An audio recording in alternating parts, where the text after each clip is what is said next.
Kung OFW ka at naghahanap ka kung saan ka ba pwedeng mag-invest online na one-time or spot cash, pwede ka sa Kaiser. At ito rin ang sinimulan ko noong 2012 kasi tatlo na yung meron ka.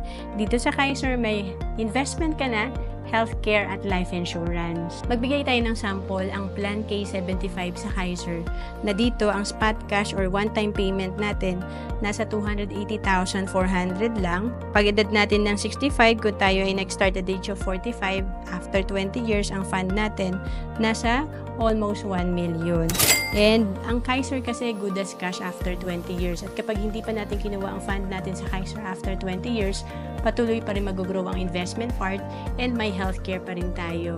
Kaya nga dito, kung in-extend pa natin for another 5 years, pag edad mo ng 70, meron kang 1.5 million.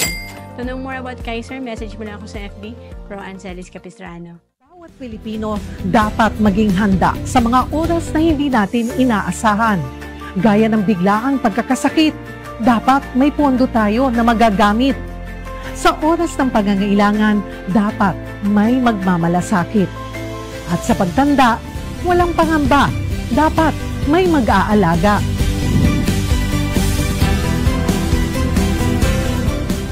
Ganyan mag-alaga ang Kaiser. Yan ang dapat. Ako po si Cheryl Cosit.